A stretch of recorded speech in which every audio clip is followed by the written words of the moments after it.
Hello everybody and welcome to today's webinar, which is on understanding identity verification. I'm very pleased to be joined by a few guests today. First of all, we have Mark Buckley from Companies House, and he is the implementation lead for ACSPs.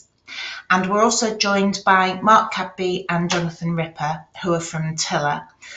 We partner with Tiller for our AML reports, which also reach the same standard that Companies House require for IDV purposes. And they'll be talking about the standards and what you may need to look for from a provider as well if you're using a provider yourselves to conduct IDV. So those are our introductions. This is a really important topic. I get asked questions all the time. There's a lot of confusion as to what the requirements are. So hopefully we'll be able to clear some of that up today. The session is being recorded, so we will be able to pass on a link to the recording. And so if you have any colleagues that haven't been able to attend today, we'll be able to send them a link for that so they can watch it as well. And if you have any questions, then there is a question box in the top right hand corner. Feel free to put your questions in there. I've tried to allow quite a lot of time for questions at the end of the session because I think that that's really important, but I'm sure we won't get through them all. But Mark Buckley has very kindly agreed that we can submit them to him afterwards, so we'll make sure that we do get the answers to the questions for you. So we won't delay any further. I'm going to hand over to Mark Buckley now, and he's going to start the presentation. So thank you, Mark. Yeah, thanks, Liz. Afternoon, everybody. As Liz said, my name is Mark Buckley. I'm the implementation lead for authorised corporate service providers in Companies House. So I'm going to talk today a little bit about the Economic Crime and Corporate Transparency Act, or ECCTA, what we've done so far, the sort of numbers and things, and then also about ACSPs and identity verification. First bit I need to get out of the way is the technical aspects about sharing my screen.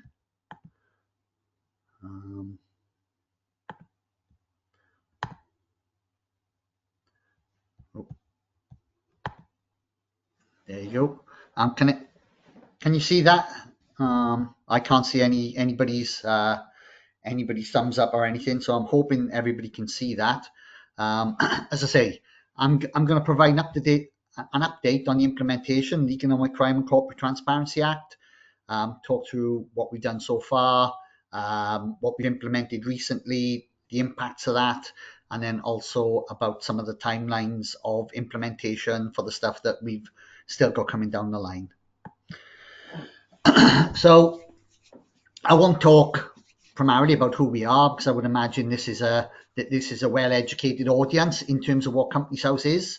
But this slide, it just gives me the opportunity to say that before the ECCTA came in, I think it's fair to say that Companies House just sort of accepted everything that was presented to it. I think that has changed now with the advent of ECCTA. We've got a lot more new powers in terms of being able to query, question, remove, replace, refuse to register, which we didn't have pre March 2024. So as I say, the Act gives Companies House the power to play a more significant role in tackling economic crime and supporting economic growth. Over time, this won't be an overnight sensation. There are a lot of things that we are implementing, but over time, these measures will hopefully lead to improved transparency, more accuracy and trusted information on our registers, and as a result will drive confidence in the UK economy and increase the value of the register for businesses and yourselves across the UK and beyond. For the first time as well, okay, the registrar has some new objectives, okay, and these are on the face of the Act, almost the first few clauses. So the registrar has to ensure that any person who is required to deliver a document to the registrar does so, and that document and information meets the requirements for proper delivery. ensure information contained in the register is accurate and the register contains everything it ought to. Records kept by the registrar do not create a false or misleading impression to the members of the public. And also the registrar has a duty to prevent companies and others from carrying out unlawful activities or to facilitating by others and companies of unlawful activities. And these are kind of the tenets upon which most, if not all, of our sort of ECCTA implementations revolve around.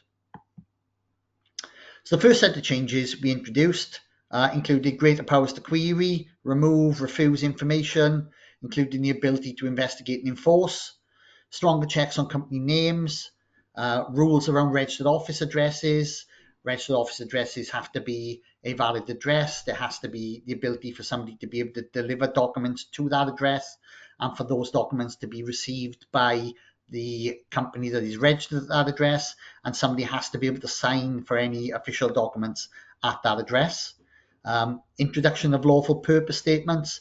This is sort of linked to the registrar requiring companies to not be set up for unlawful purposes. And also the registrar for the first time has got our own sort of bespoke data sharing powers, which allows us and others to share data back and forth, provided it is for a function of the registrar. So upcoming changes under the ECCTA, and I'll talk about some of these, but obviously we launched authorised corporate service provider registration, and we did that on the 18th of March. This is a voluntary sort of period, and I'll talk a little bit more about the timings of this a bit later on, but essentially at the moment, if you want to provide ID verification services for your clients and deliver that information to the registrar, then you need to be an ACSP to do it, and the process is there for you to be able to do that. We also released voluntary identity verification on the 8th of April. So this is where individuals can either go through an ACSP or through our own provider, One Login, to be able to get their identity verification completed. As part of that process, we'll issue those individuals with a unique identifier or a personal code. And it's that when we mandate sort of identity verification in late autumn this year, that personal code or unique identifier will be required on incorporation, on appointments, on confirmation statements, when those first confirmation statements become due post go live. We're also looking to mandate software-only filing for accounts, and we've committed to giving 21 months notice of the mandation of software-only filing for accounts. We haven't actually issued that 21-month notice yet, so the team are still working through developing processes around accounts. And we're also reforming limited partnership reform to sort of require identity verification to allow us to have the power to strike off a limited partnership, which weren't actually things that were included in the, I think it's the 1904 Limited Partnership Act. So we are modernising the limited partnership regime to bring that in line with companies. So what we delivered so far. So removal of false information. We commenced the process to remove names and addresses which are used without consent. This includes removal of officers, people with significant control, where previously those wishing to have their details removed, particularly PSCs, would have had to apply to the court. So before we introduced ECCTA, if you were a director and a PSC on a company and somebody had used your information without your consent, so ID theft, and they'd set you up on a company, you could remove your directorship information administratively, but you had to go to court to get the same information for you as a PSC off that record. ECCTA has aligned those processes. So from the 4th of March to 4th of February this year, we've removed just under 73,500 registered office addresses, 59,500 officer addresses, and 49,000 PSC addresses. Redacted 47,000 incorporation documents to remove personal data, again used without consent, and removed over 10,000 documents from the register, including 800 false mortgage satisfactions. Those particularly would have previously required a court order, but we were able to do that using our new powers under ECCTA.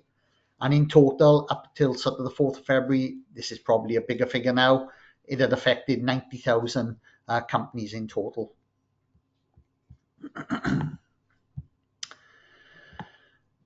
So I think one of the biggest changes and benefits of the new ECCTA is the registrar's new querying power and the ability to prevent sort of things which the registrar thinks are suspicious from getting onto the public register. So using that new power, we prevented over 7,000 sort of potentially suspicious filings. We've rejected 1,215 corporations, which we had never ever done. Well, apart from two, I think, really extreme cases pre-ECCTA. But since then, we've rejected 1,215 corporations and over 6,000 non-incorporation filings, which are attempted registrations against existing companies. Also, a new part of ECCTA, and I think this is a really great piece of legislation, where a company's registered office is not appropriate, and we place that into the Companies House default addresses. Those companies are also put on the strike-off path. Now, the only thing that can stop them being struck off when they're in this process is if the company provides us with a new address and evidence that they have the ability to use that address. But in all other examples, those companies will be struck off. The only thing that will slow that striking off is obviously an objection from a creditor or a government agency, in the same ways that other objections would halt that process. But once that objection is removed, things like sign the life, things like that won't stop that process, and we are removing those default addresses and those companies from the public record. So I talked about the 18th of March, where we launched ACSPs. We've registered over 2,500 of those as of last night. 8th of April, we launched the ability for people to start voluntarily identity verifying through One Login and through ACSPs. We've done over 7,000 identity verifications through One Login and just under 300 so far from ACSPs. But those ACSPs are simply testing the system in order to sort of develop their internal processes.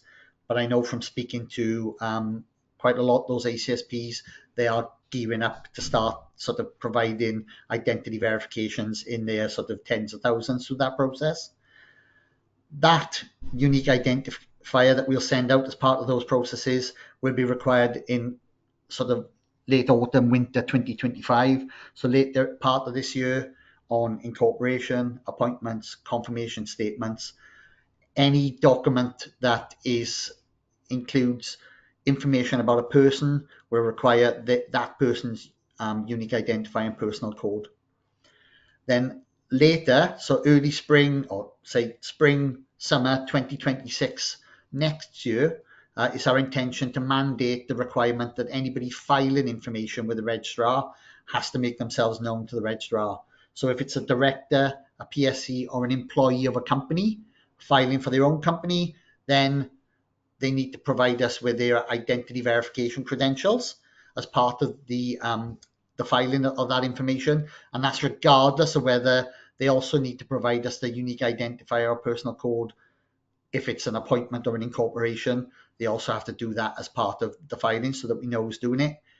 If it's a third party sort of organization filing on behalf of another company, they will have to be an ACSP or an employee of an ACSP, and we will ingest their credentials as part of that.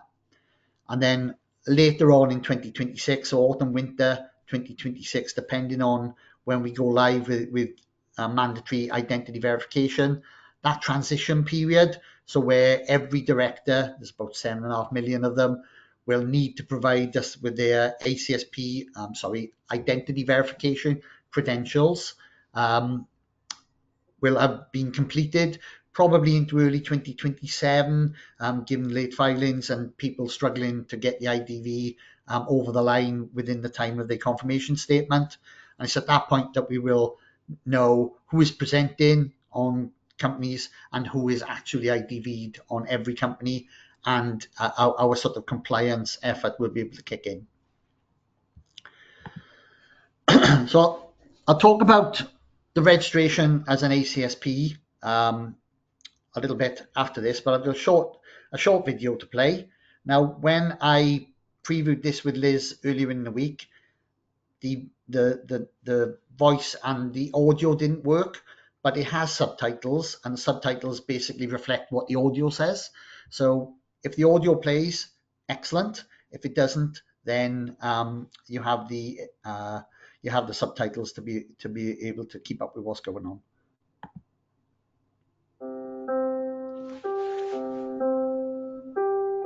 At Companies House, it's crucial for us to know who's filing information on the public register to help prevent fraud. Right now, we don't have a full picture of who files with us, but new legislation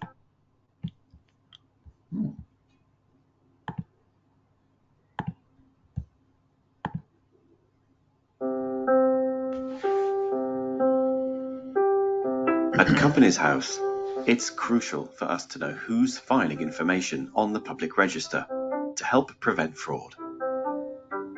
Right now, we don't have a full picture of who files with us, but new legislation under the Economic Crime and Corporate Transparency Act 2023 is set to change this.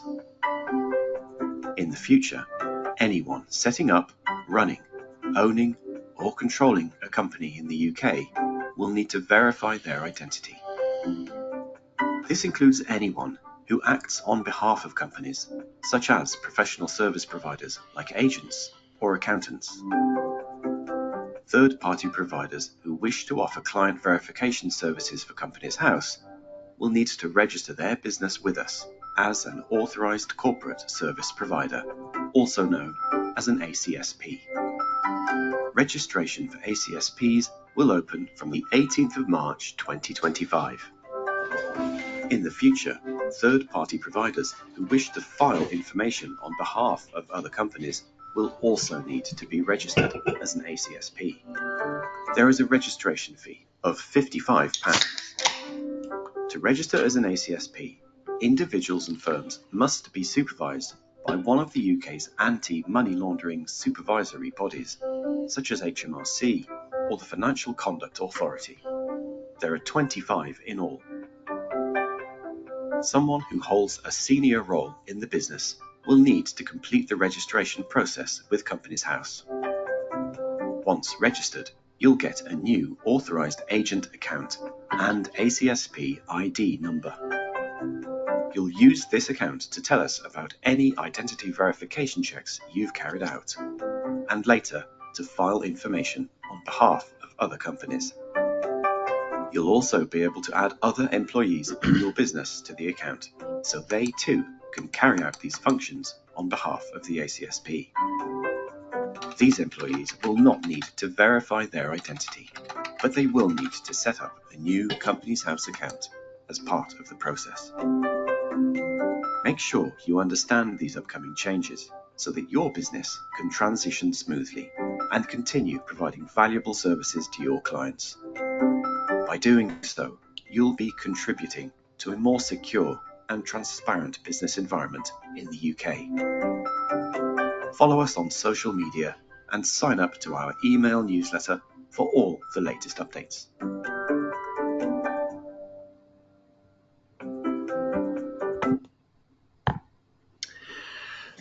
So apologies, I accidentally paused that and had to restart the video, but as I say, I don't know whether you had the audio, but hopefully you were able to sort of follow exactly what is involved as an authorised corporate service provider.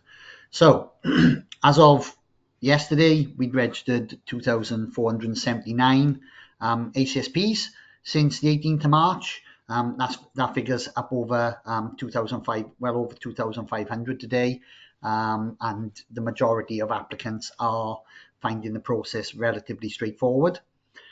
Something else I should mention as well as obviously having the ability to register an ACSP, Companies House is in the process of developing a compliance and enforcement team to sort of manage ACSP. So whenever an ACSP wants to close their business, we'll have to have the ability to be able to suspend and cease that business. If an ACSP limited company becomes a director becomes disqualified, or a sole trader, an individual becomes bankrupt, the company simply closes down because of retirement and things like this, we'll need the ability to be able to manage the ACSPs on our register to be able to maintain an effective information. But also, if we see any suspicious activity that is linked to an ACSP, that team will have the ability to be able to engage with that ACSP, try to remedy that issue. If the issue is remedied, then there should be no further sort of recourse.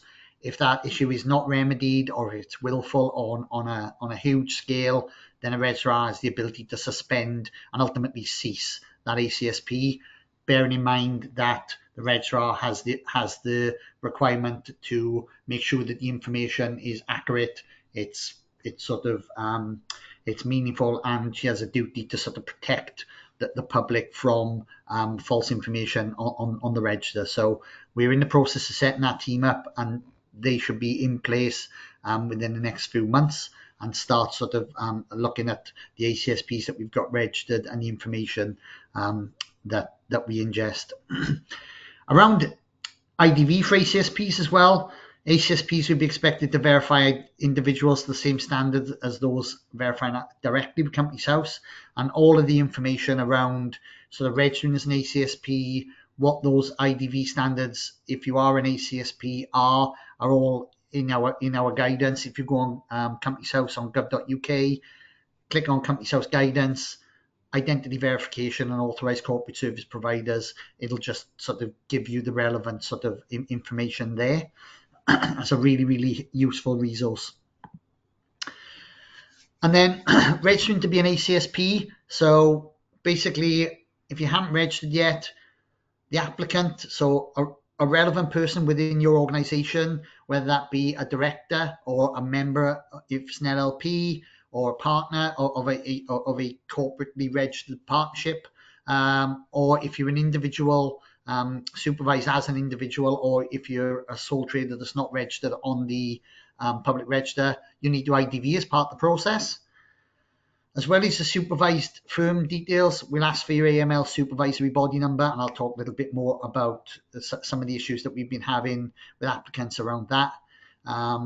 If your business is a sole trader, you'll also need to provide some additional information, because the registrar doesn't hold any information about you as an organization. But if you are a limited company and you log on, give us your company name, number, and your auth code, we'll simply replay your corporate information back to you. And it's important that that information matches your supervisory body data as well. Once registered, you'll be issued with a digital account and unique identity number, and you'll be able to file information, complete ID verification check for clients. You can do the ID verification checks virtually as soon as you set up, but filing information will kick in when we mandate and present this information later on next year. You can also then add colleagues to your account, so we aren't expecting sort of directors of large organizations to be doing the day-to-day transactions. So we've developed that account with tiers of authorization. So the top tier will have the ability to sort of close that account and sort of add employees and add administrative staff and do everything. The next layer down is an administrative layer. They'll be able to add and remove staff, but won't have everything. And then the bottom layer are probably the people who are going to be doing the day-to-day transactional services within your organization. So that you'll have the ability to sort of set up your company and your organization as you want once you have that account. I mentioned reasons for rejections. We've registered just over 2,500 ACSPs. We've rejected just over 1,000 ACSPs, and the majority of those, around 95%, are because of we cannot identify the applicant with the information they provided or with the data that's held by the supervisory body. So we've ingested the data from most of the supervisory bodies, and about 95% of all applications that have actually gone onto the system, we hold the data, and we've been able to sort of cross-reference that and register the applicant. But AML number not matching supervisor data is probably one of the biggest ones. So if you haven't made an application yet, check with your supervisory body to find out what number they're using to sort of with the registrar data that they provided, so that we don't reject your application because of that. Make sure that the information held, particularly if it's a limited company, or the application data, if you've changed your organization name recently, is the same data as held by the supervisor. So make sure that they've updated it essentially, because we will reject if that information doesn't match. And also make sure that you are eligible to apply.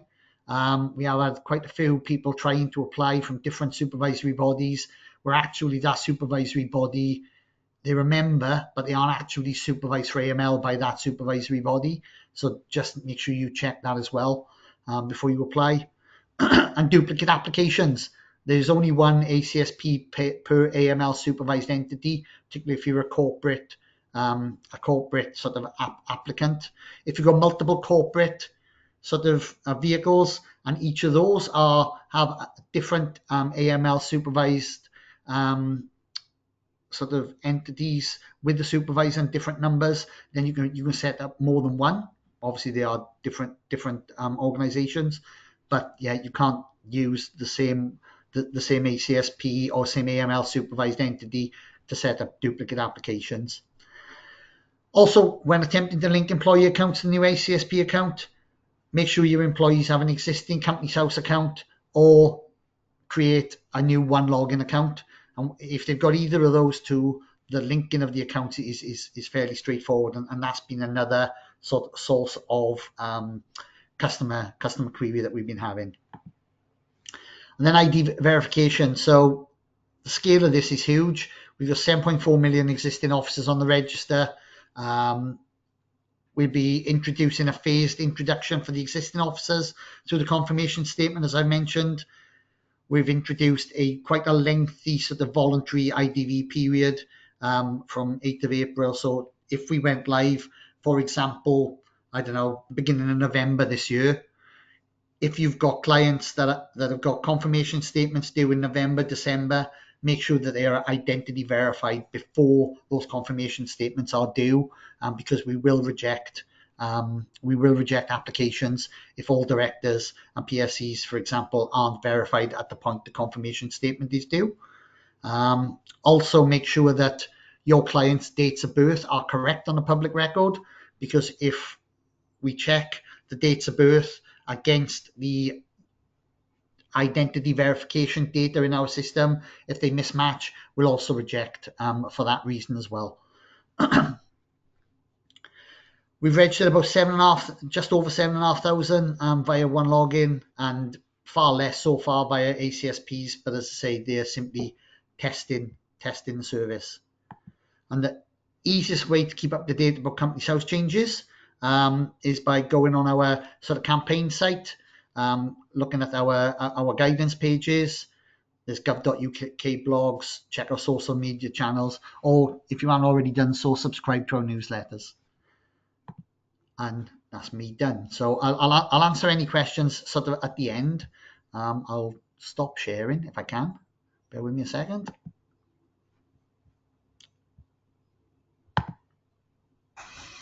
Thank you, Mark. That was really interesting, and I'm sure that a lot of people will have a lot of questions. I'll just talk from our perspective. We're registered as an ACSP. Initially, we had an issue and we were rejected because we recently changed our company name, and when we applied, it didn't match the information that HMRC had, even though we'd updated HMRC as well, who are our supervisor. Mark very kindly stepped in and he got in contact with HMRC, and their list was out of date and hadn't updated. So we managed to resolve that problem. Once that problem had been resolved, the whole process of registering as an ACSP was very simple.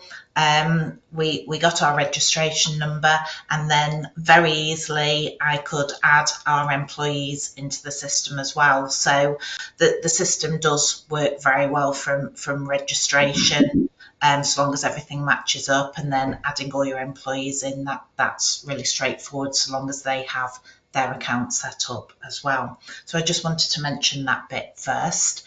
I'm just going to share my screen with you now. I've got a very short presentation for you, just actually from our perspective, understanding the process of IDV. We've conducted identity verification on a number of people now so that we can start obtaining codes. So, as I'm sure you're aware, identity verification is a new concept for Companies House, whereas because we've been regulated for many years now, we're used to having to check people's identities. For years, people have been able to form companies directly with Companies House without any identification checks being done. And I think that everybody will say that this is a good step forward, especially for helping for fraud protection as well. So it's a different concept to MLR. Companies House are interested in knowing that the director or PSC is a real person, and it's a one-off check as well. Once that identity has been confirmed, then that's fine, and that can be used for directors that are appointed to multiple companies as well. So you only have to go through that process once. It applies to all directors and PSCs and those who file on behalf of other companies as well. So it will apply to new and existing companies, but as I said, it will just be a one-off requirement.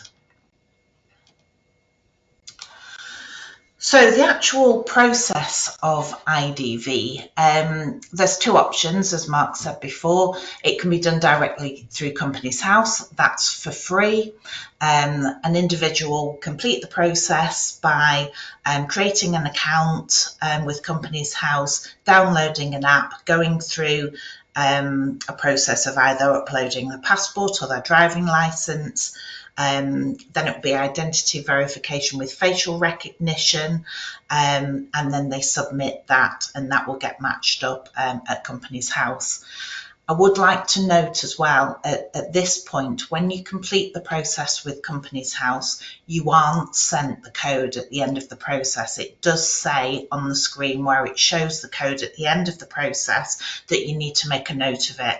Now, I spoke to Mark earlier, and Companies House are implementing a process so that you can actually log back in to your account that you've created, and you'll be able to see that code, but that's not available as yet. So for now, if anybody goes through that process, they need to make a note of the code or take a screenshot. The other option is to register through an ACSP. If an ACSP completes the verification process, then the code is emailed to the individual. Because the code is only sent to the individual, it won't be shared with the ACSP. And ACSPs, when they've conducted identity verification, have to keep a copy of those records for 7 years as well.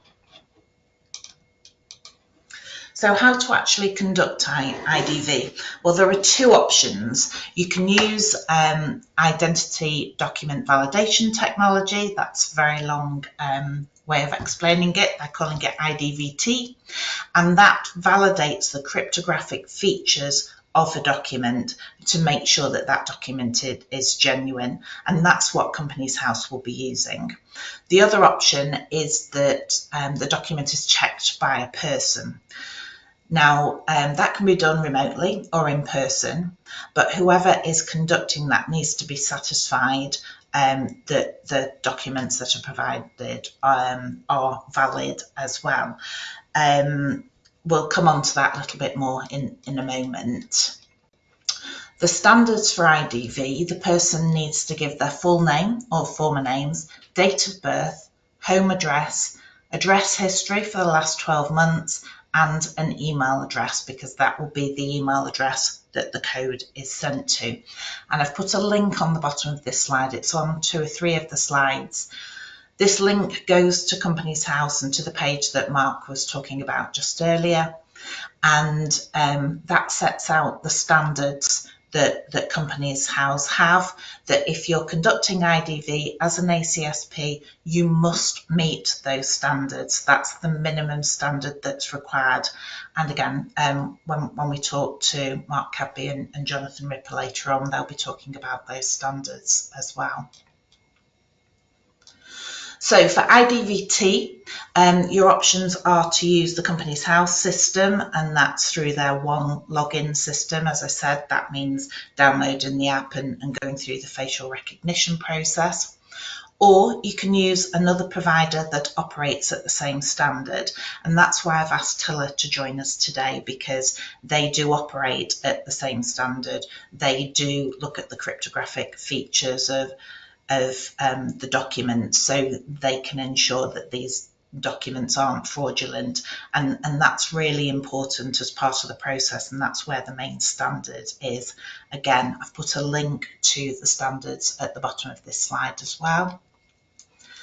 The other option, if you're doing it in person, then the person will need to provide minimum of 2 documents. There's a list, again, I've put in the link to the page on Companies House. There's a list of documents. They group them into Group A and Group B. So you either need 2 documents from Group A or 1 document from either group.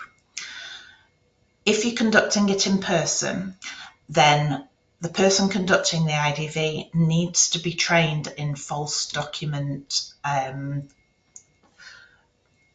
and being able to detect false documents, and that needs to be from a specialist provider. So you also need to have eyes on the original document as well. It's no good somebody sending you a photocopy, because you won't be able to pick up on the features of that document and whether they're fraudulent or not. So our recommendation is to use the IDVT system, because I think that most people won't have had that specialist training.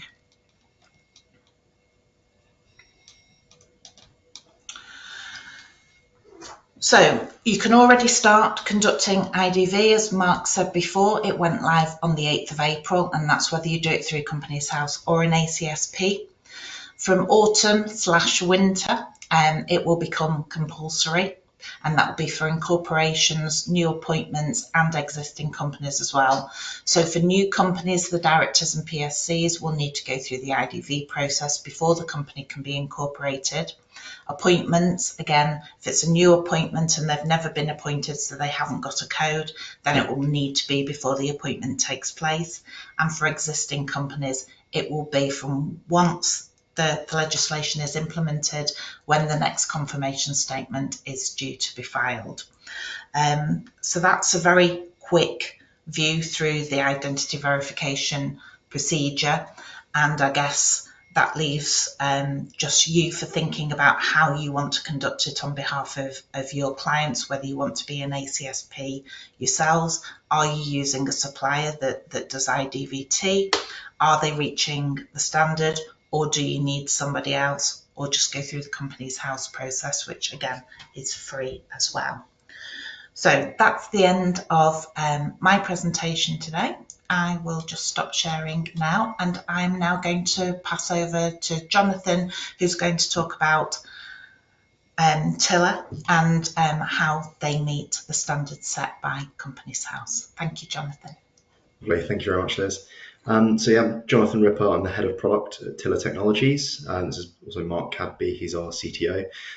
So Tiller Technologies, we build essentially solutions for regulated and supervised firms.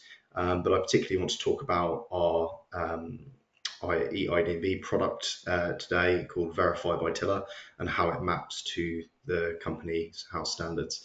So I'm just going to share my screen, if you bear with me for one moment.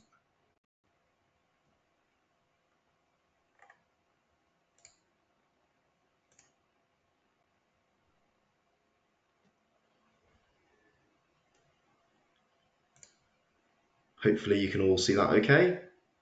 Lovely. So yeah, I won't spend too long. I'll do a sort of high level overview. But I suppose the first question is really, what is an IDVT? So, as Liz has alluded to, it's a technology that can be used to capture identity documents, but more importantly, verify their validity. And as part of that process, it also does biometric and liveness. How we handle that, so we have our own product called Verify by Tiller.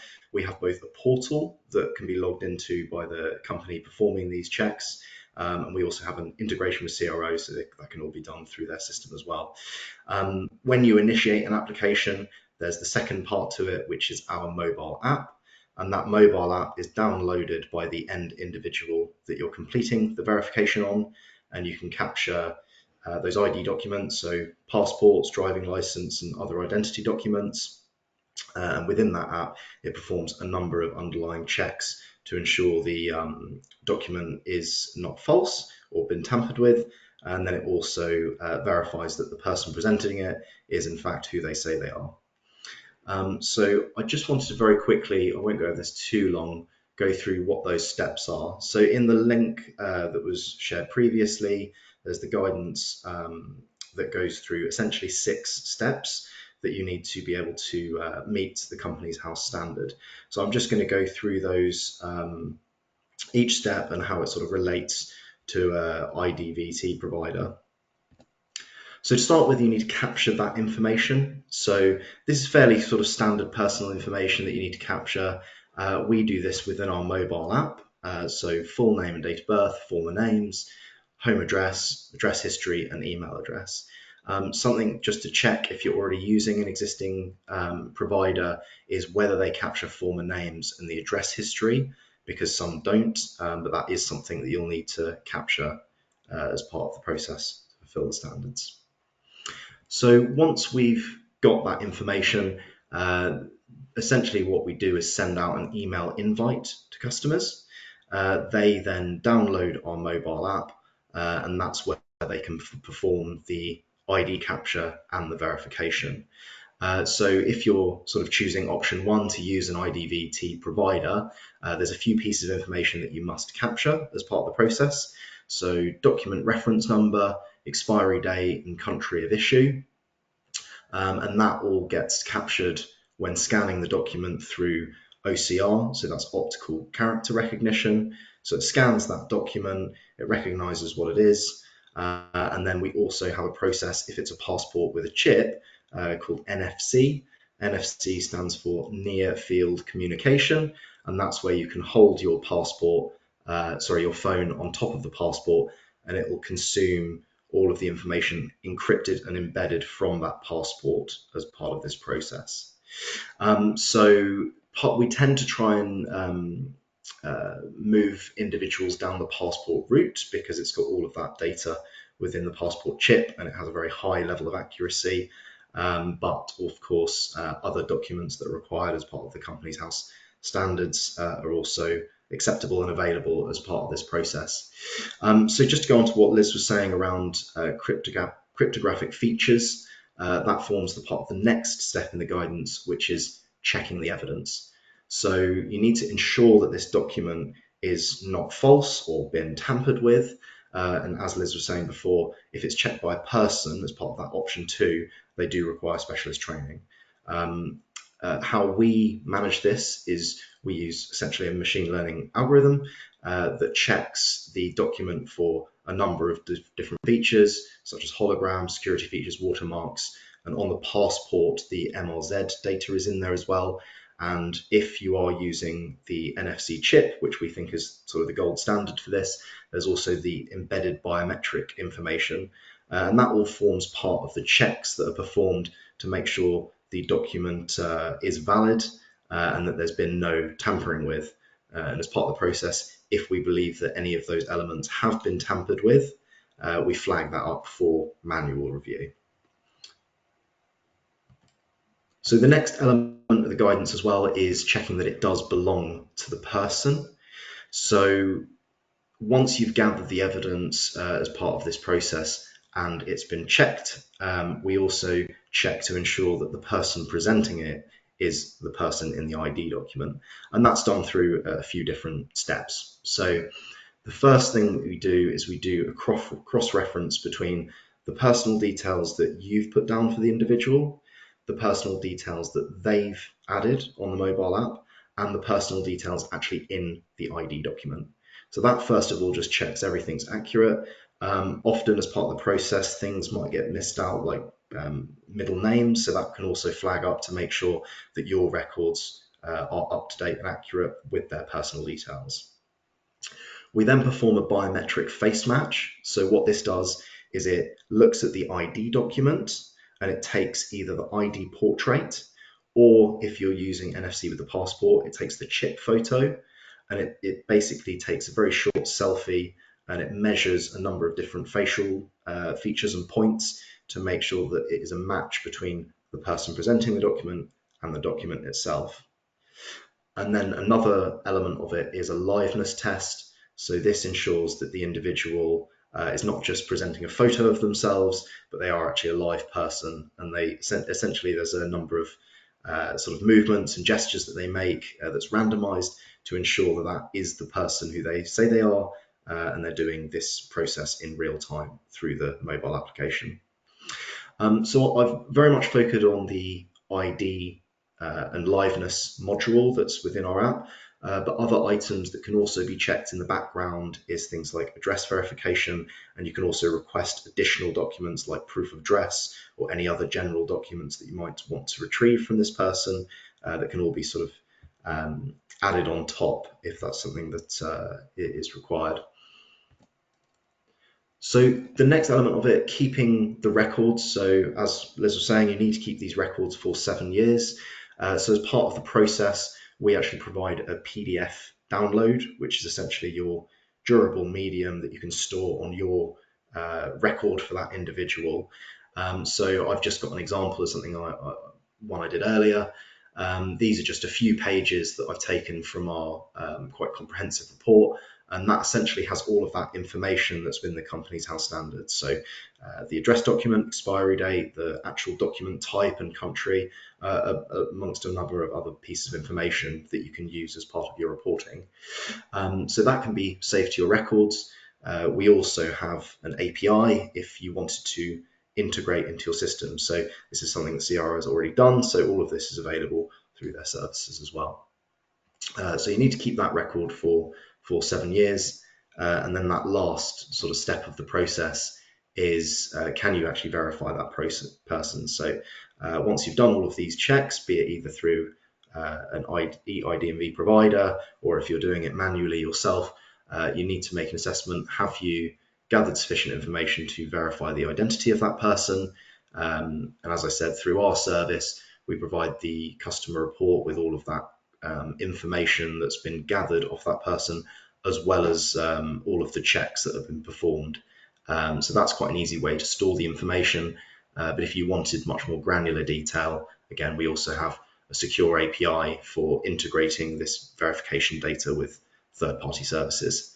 But it's also important if you're not able to verify the identity, say it is fraudulent activity or not enough information has been provided, you also need to keep that evidence for 7 years that you have performed these checks.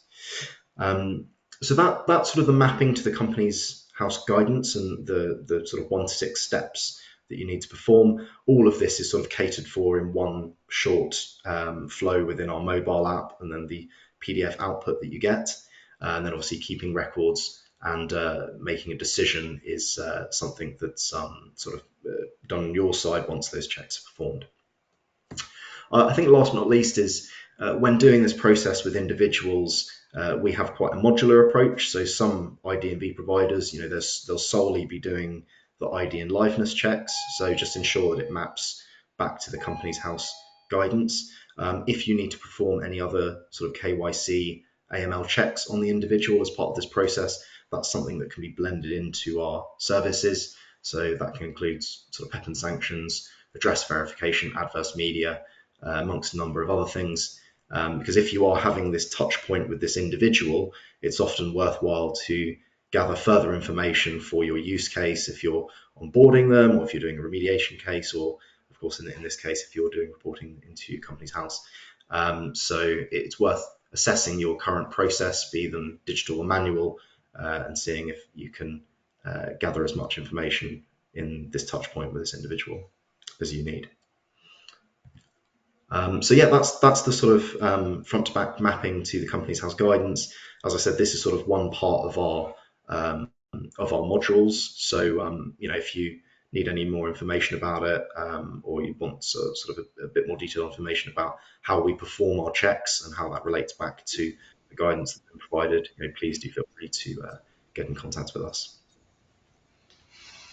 That's brilliant, Jonathan. Thank you so much. I think if I was going to add anything, I think for anybody that uses our services, obviously we use Tiller for AML checks. And so it completes that as well. It completes the address verification and the PEPs and sanctions as one thing, whilst meeting the standard that Companies House has set. We're in a difficult situation because we have guidance for our AML regulations, and then we have our guidance for Companies House now, and they're two different requirements. So it's a case of balancing those needs. But it is really important if you're using somebody that provides these kind of checks. I've already had a couple of reports sent to me, and I didn't feel that it met the standard. One thing in particular was, does it check whether they've been at their address for 12 months? So it's really important. Anybody that we're conducting IDV for as an ACSP, we have to be happy that we've met the standard, because we're putting ourselves at risk because we're the registered ACSP. So we will only submit applications that we know have met that standard. So it's really important to have a look at that. Right, I think we'll go for some questions. We'll see who who the best person is to answer the question as we go along. So the first question is, for remote checks, please can you describe how to do this in more detail? For example, how can you verify the document is not fake remotely if you are not seeing the actual person the actual document in person? I mean, I would say if you're doing it in person and you're not seeing the document in person, then you're not meeting the standard that's set. Mark, would you like to add anything to that?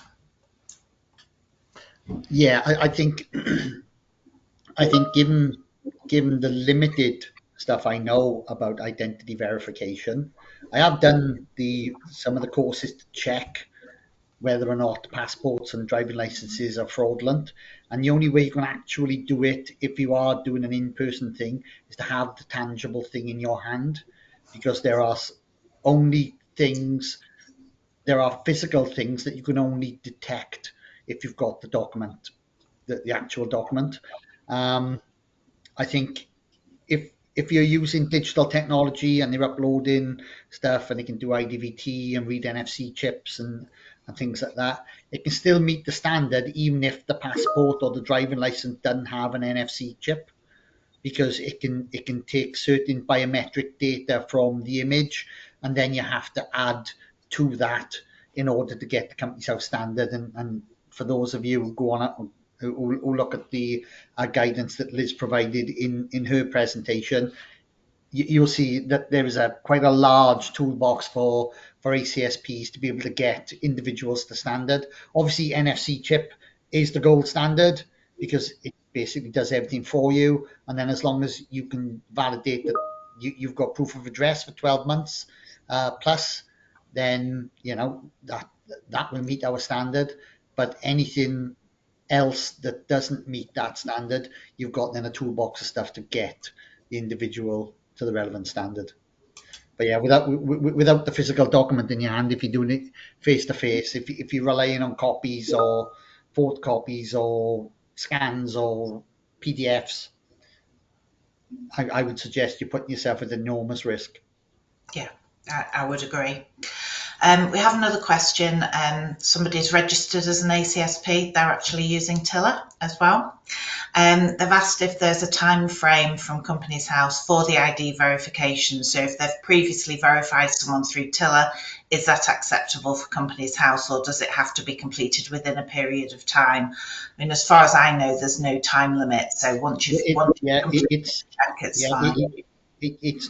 it's not IDV from when we launched IDV on the, or was it the 8th of April? Right. If you've completed the IDV to a standard and it meets the company's house standards, if you've done that within the last sort of 18 months, I would suggest it's fine.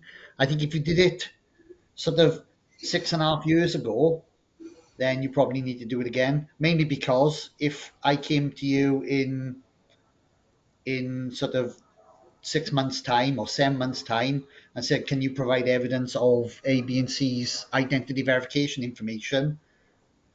If you've destroyed it after the 7 year period, because you did it 6.5 years ago, then we might be into a different discussion.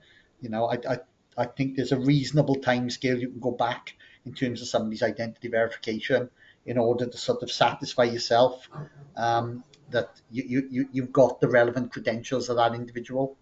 But yeah, it's not from, you can only IDV people from the 8th of April if you've got that information in your system for a relatively sort of short time scale.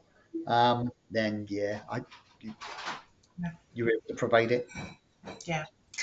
Okay, next one. How do you IDV someone who holds their directorship in a different name from their identity document? So, for example, working under a maiden name. I know that when you go through the process, there is an option to add in other names that they're potentially Yeah, known by. exactly. Yeah. So with it's different depending the route you take, Liz. Okay.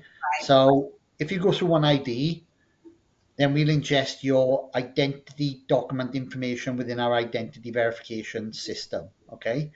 When you then try and verify and provide your credentials that are on the public record, so maiden name is a classic, but sort of people's first names like John, Johnny, Jonathan, those Yeah, kind of derivatives. Yeah. Um, our system will allow most of that within reason, but you'll be asked to explain why your name differs to your identity verification document. So if it is your married name on your passport and your maiden name you're known as in business, then you'll be able to explain that as part of the process. If you go through an ACSP to do it, that ACSP also has the ability to provide the registrar with what information you want to be known as on the register, and that can be for lots of reasons. There's transgender, there's there's ladies that are on our register using sort of pseudonyms because they were at risk from expat. There's all manner of a wide scope of reasons why you would need a different name on the public register. So our system should manage that in 90% of cases without query. We may query some, and we would certainly query things if you tried to give us a name on the record that was ludicrous or offensive, or was wholly unrelated to anything that you provided in your ID, like Bugs Bunny or Mickey Mouse, or that kind of stuff. Which is what we're there to prevent, because we do have those kind of names on the register currently. So I think the 99% of cases it should be fine. Um, as I said in my presentation, things that will prevent registration are things where the dates of birth mismatch. So if your date of birth on the public record is incorrect, then if we take the data from the NFC data, they'll go data to data straight in the system, or your ACSP provides us with the correct data off your passport, but it differs on the public register. When you try to file your confirmation statement, we will check that. You will have to fix that Okay. before you file your confirmation statement. Okay. Right, we're running out of time, so I'll just go for one last question. We have clients without smartphones, very limited IT knowledge. How are they able to do this? I mean, I've spoken to some clients that have decided to have a smartphone in the office, so that if they have clients that may struggle, then they can help come into the office and they can help them through that process. And I believe that post offices will be able to assist people as Post well. offices, Many are yes, around anymore, but yeah. So post offices are providing the sort of the digitally excluded route for from a one login perspective. But if your client sort of is struggling, that they haven't got um, that sort of technical capability, then perhaps you could help your client to log on to one login, book them a post office appointment, and they can just rock up at the post office and they will do that all for them at the relevant post office. okay, all right, thank you. Right, so we're at the end of the hour. So, is there anything that you want to say finally in summing up, Mark? Or No, just to thank people for giving up their time on this beautiful yeah, day on. Yeah. just in the pub. Yeah, Liz and I were talking, and we didn't expect anybody to turn up. We thought you'd all be down the beer garden, but yeah, yeah, it's true. thank you guys. Mark, Jonathan, is there anything that you want to add before we finish? No, again, no, again, thank you very much for everyone for joining. But yeah, any questions you want to throw our way, please do so. Okay. Thank you. Yeah. All right. As I said at the beginning, we will get answers to your questions. I know we haven't had much time for that today, but they are all recorded and we will get back to you in due time. So thank you once again for attending today and enjoy the rest of your day. Thank you. Thank you, Bye. guys. Bye. Thanks very much. Take care. Bye bye.